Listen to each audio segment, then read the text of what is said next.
So ito na nga, kailangan yung panoorin to kasi grabe talagang pagkasikat nitong si Diwata Overload. Ganito nga yung nangyari Pinasyalan na tong si Diwata ng mga sikat sa showbiz na katulad ni Alex Gonzaga. So namigay pa nga ito ng pera 50,000 at nilibre pa yung mga naan doon para kumain lang kay Diwata Overload. My gosh, ayan ang mga sinasabi ko. Kapag ang tao sumisikat, dumadami ang kaibigan. At kapag ang tao ay hindi na sikat, eto na nga ang nangyayari dyan. Iniiwan na. Yun. So ngayon, ang tanong dito, hanggang kailan kaya ito magiging sikat si Diwata?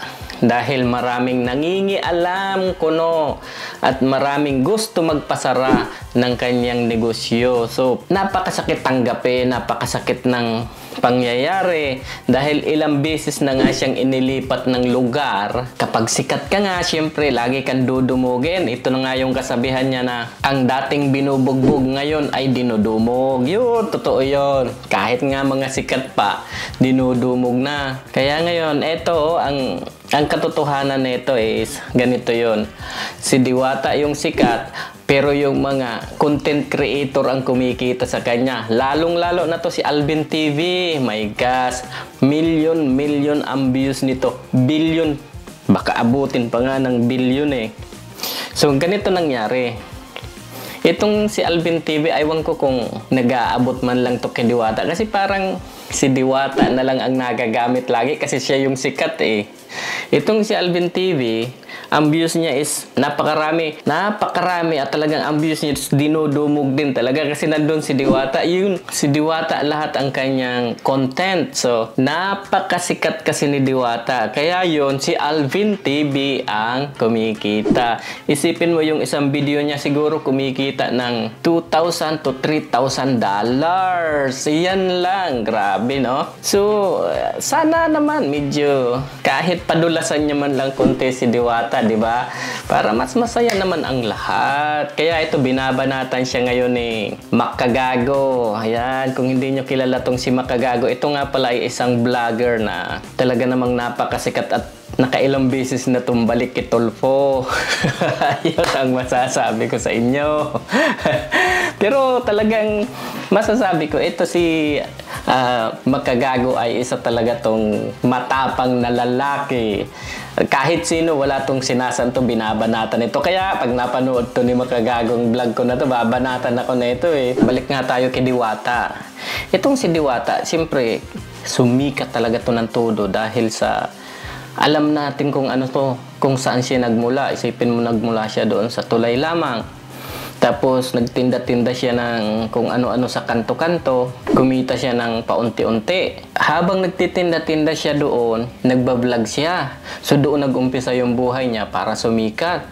So nung nakaipon na siya, inumpisahan niya ng tuminda at magtayo nitong Overload na to. So ayun, sumikat na siya.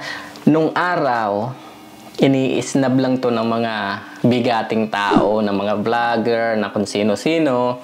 At ngayon, na super sikat na to, andyan na silang lahat. Halos kung makadikit, gusto nang sipsipin yung mahirap magsalita kayo talaga. Oo. Kaya alam nyo na yun, di ba?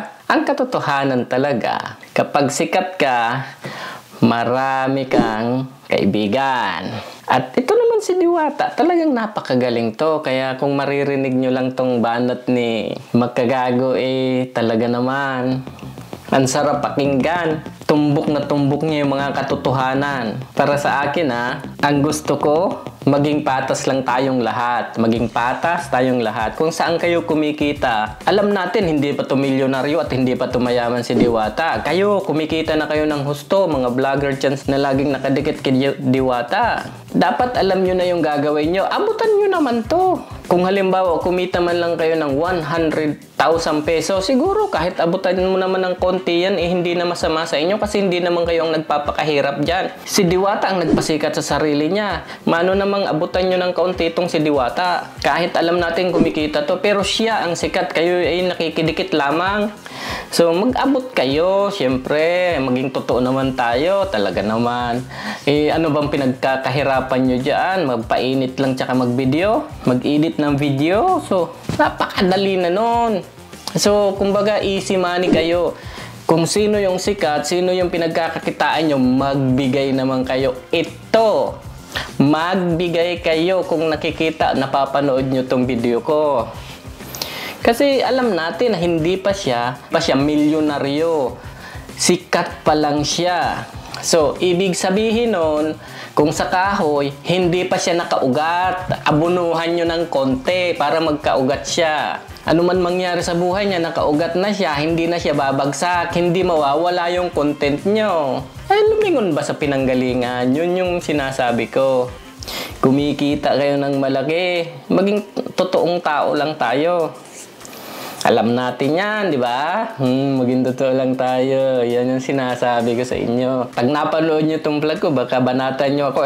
Okay lang. Banatan nyo ako. Basta maging totoo lang kayo. Walang problema sa akin yun. Talaga namang ganito ang buhay. Gasino na yung mag-video ka lang kay Diwata. Oh, Diwata. Tapos pagkatapos i-edit, i-posting. Kumita ng 300,000 peso. Oh my goodness, easy money. Asa, ilagay mo lang sa bulsa. Magbigay ka naman. Para naman, pampakonsuelo man lang dong kiniwata. Siyempre, nagpapakapagod yung tao. Pinaghirapan niya para sumikat siya. Hindi yung kayong makikinabang lang. Ay, nako po, ikaw Alvin TV. Ay, maging totoo na. Magbigay, hindi yung Pero, kung kanino ka kumikita, doon ka magbigay. Alam natin yan. Pare-pareho tayo. Ganon. Alvin TV, wake up! Baka tirahin ka na naman uli nitong kaibigan mong itong si makagago. Ikaw din. Ikaw bahala. Diba? Napakasarap naman ng tinitira diba? Katirahin mo ako. Diba, Alvin TV? Kaya, ayan. Alam ko, milyon yung views mo. Ay, di ba? Saya mo kasi tiningnan ko yung yung channel mo. Ang sa akin lang seryoso. Ang sa akin lang kung kanino kumikita, magbigay ng konti, di na masama yun. At least, yung pinagkakitaan mo, naging masaya rin. Dahil siya ang gumawa ng pangalan niya at siya ang nagpasikat sa sarili niya. Nakikidikit ka lang Bukod sa nakikidikit ka lang, kumikita ka pa. Napakarami nito mga vlogger na to dito sa puro content nila pangalan nito si Diwata. So, maging patas lang tayo. Di ba?